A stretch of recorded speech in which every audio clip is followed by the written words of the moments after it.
जानकी अपने ससुराल में अपने पति और सास और ससुर के साथ रहती थी। आपको बता दूं, जानकी पेशे से एक वकील थी, लेकिन कहते हैं ना, बहू चाहे कितनी भी बड़ी तोप क्यों ना हो, लेकिन वो अपनी सास के सामने भीगी बिल्ली बन ही जाती है। उनके सामने आपकी एक भी नहीं चल सकती। ऐसे ही एक दिन जानकी की सास कुंती जानकी से कहती है, क्या बात है बहू, खाना नहीं मिला मुझे अभी तक? ये तेरा कोई कोर्ट नहीं है जो आज फैसला नहीं हुआ तो कल की तारीख में मिल जाए। मुझे खाना रोज वक्त से चाहिए, कह देती हूँ। माँ जी, मैंने बहुत पहले खाना बना लिया था और आपको भी बुलाया था, लेकिन शायद आपने सुना नहीं। ओहो, जज नहीं हूँ मैं तेरे कोर्ट की जो तू दलीलों पे दलील पेश करती जाए। सास हूँ तेरी सास, कोई भी फालतू की दलील नहीं चलेगी मेरे पास। बहुत जानती हूँ मैं तुम जैसे वकीलों को, अपनी बात ऊपर रखने के लिए कुछ भी करती हो। लेकिन माँ जी, मैं सच बोल रही हूँ, मैं आपसे झूठ क्यों कहूँ? मुझे क्या मिलेगा आपसे झूठ बोलकर?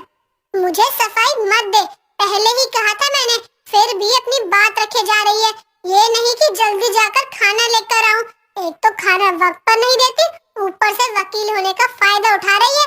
कुंती की तेज आवाज सुनकर मोहन आता है और सारी बातें सुनने के बाद अपनी बहू की साइड लेते हुए कहता है, अरे भाग्यवान, बहू 100% सच कह रही है। बहू ने खाना खाने के लिए बुलाया था, लेकिन तुम टीवी देखने में लगी हुई थी। ये तुम्हारी गलती है और सुना बहू को रही हो। हाँ, मुझे पता था कोई ना कोई गवाह तो जरूर होगा तेरे पास।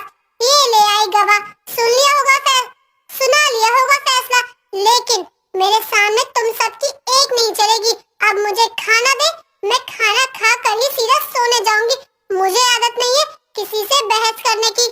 हाँ, तुम वही करो और खाना खाओ और आराम से सो जाओ। हाँ, वही करूंगी। मुझ में इतनी हिम्मत नहीं है इतना झूठ बोलकर बहस करने की। पता नहीं ये कैसे वकील लोग इतना दिमाग लगाकर खुद तो झूठ बोलते ही हैं और साथ में झूठे गवाह भी ले आते हैं। अब जानकी को अपने सास की ताने सुनने की आदत हो चुकी थी। कुंती हर रोज जानकी को नए नए ताने सुनाया करती थी, जिसे सुनकर किसी को भी गुस्सा आ जाता। ऐसे ही दिन गुजर रहे थे। एक दिन जानकी अपनी वकालत की ड्रेस पहनकर कोर्ट जा रही होती है। तभी उसकी सास उससे कहती है, क्यों रे बहू, ये काला कोट पहनकर कहाँ जाने की तैयारी हो रही है? मुझे एक बार भी पूछा कहीं बाहर जा सकती हूँ या नहीं? माँ जी, मैं कोर्ट जा रही हूँ, मुझे काम है और मैंने खाना बना दिया है, घर का पूरा काम भी खत्म कर दिया है। लेकिन मैंने तो तुझे इस बात के लिए रोका ही नहीं, तो सफाई मत दे, बस मेरी बात सुन। ये काला कोट क्यों पहना है तूने? माँ जी, ये कोर्ट की ड्रेस है जो पूरे देश की ड्रेस है। हम इस ड्रेस के अलावा कुछ और नहीं पहन सकते, इसलिए मैंने ये पहना है। क्यों, तेरा सीनियर बेवकूफ है या गधा है? तेरी अभी अभी शादी हुई है, शादी को 1 साल भी नहीं हुआ और तुझे काला कोट पहनने को दे दिया। जा अंदर जा और लाल कोट पहन कर आ जा, वरना काम छोड़ दे। जानकी अंदर जाकर लाल कोट पहनकर कोर्ट चली जाती है, तो उसे देखकर कुंती हंसते हुए खुद से बोलती है, आई बड़ी मुझे बताने वाली, पूरे देश के कोर्ट का यही ड्रेस है, पहना दिया ना लाल कोट, मुझसे बहस करेगी, बड़ी आई। ऐसे ही दिन गुजरते हैं। कुंती अपनी बहू को रोज कोर्ट जाते वक्त कुछ न कुछ सुना ही देती है, जो कि अब जानकी से भी सहा नहीं जा रहा था। ऐसे ही एक दिन जानकी अपने पति तरुण से कहती है, तरुण जी, अब मैं अपना काम छोड़ रही हूँ, मुझसे नहीं सुने जाते रोज रोज के बिना बात के ताने। क्या हो गया? अब तुम माँ की बात को लेकर बैठ गई क्या? देखो, उनकी समझ वहीं तक है, इसलिए वो ऐसा सोचती हैं। लेकिन मैं सच बताऊं तो तुम बहुत अच्छा काम कर रही हो, तभी तो तुम मुझे इतनी पसंद हो।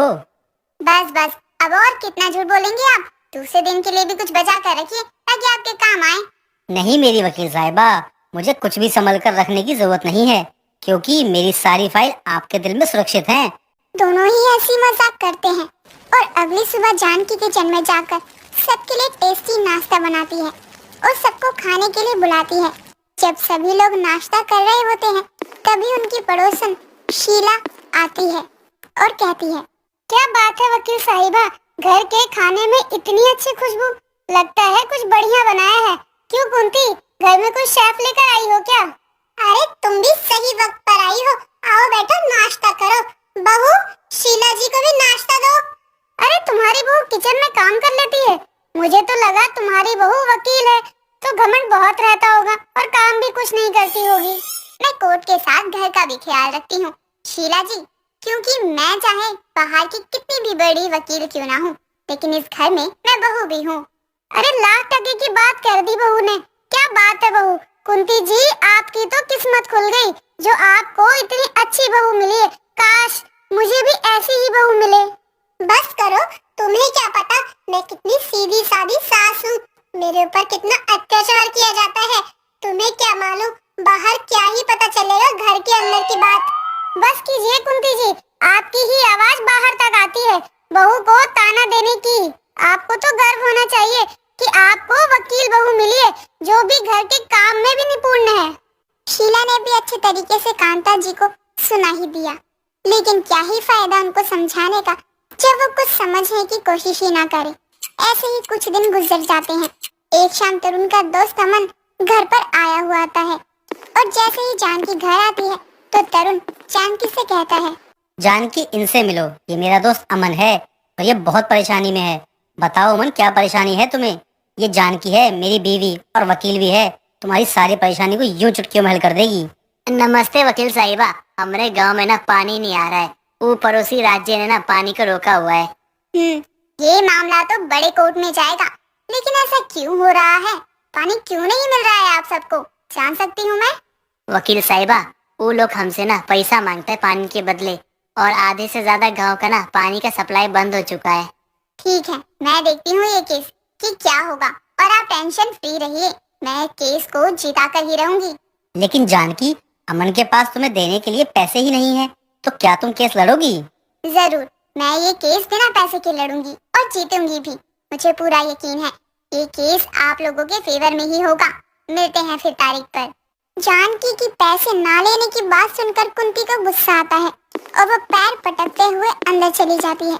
जानकी अब अपने केस की पूरी तैयारी करती है और एक दिन ऐसा आता है जब जानकी ये केस भी जीत जाती है और सभी खुशी मना रहे होते हैं कि तभी कुंती आती है और कहती है, क्यों बहू, कितना वक्त हो गया है, खाना देने का टाइम हो चला, जल्दी बना, मुझे भूख लगी है। जी माँ जी, मैं अभी कुछ देर में खाना बनाने की तैयारी करती हूँ, तब तक आप अंदर बैठिए। क्यों अंदर? मैं क्यों अंदर बैठूं? तुझे खाना बनाना है हमारे लिए, तो तू अंदर जा, जल्दी से कपड़े बदल और ये काला कोट से बाहर आ जा। घर है ये तेरा, ऑर्डर का महल नहीं। जी बस जा रही हूँ माँ जी, आप मुझे कुछ समय का वक्त दे दीजिए, आपका खाना मैं बना कर लाती हूँ। हाँ, और खाना टेस्टी बनना चाहिए, आज कुछ स्पेशल नहीं हुआ तेरे साथ जो तुझे खाना बनाने में मुक्ति दूं। सास हूँ तेरी, याद रहे, मुझसे उलझने की कोशिश मत करना। बस माँ, और कितना ताना मारोगी? बेचारी कुछ नहीं कहती है, इसका मतलब ये नहीं है कि कुछ भी बोलती रहोगी। ये औरत घर के साथ साथ बाहर का भी काम देखती है, लेकिन आपके दिल में कभी जगह नहीं बन सकती। हो गया बहू, अब खाना बना दे, मुझे भूख लगी है। कुंती का ऐसा रवैया देखकर सभी हैरान थे। जानकी किचन में जाती है और वहाँ से मुस्कुराते हुए बाहर आती है और अपनी सास को गले लगाते हुए थैंक यू कहती है, क्योंकि कुंती ने अपनी बहू के लिए खाना पहले से ही बना रखा था। अचानक से सभी के चेहरे पे मुस्कान आ जाती है और ऐसे ही कभी कभी नोक झोंक के साथ सास बहू साथ रहते हैं।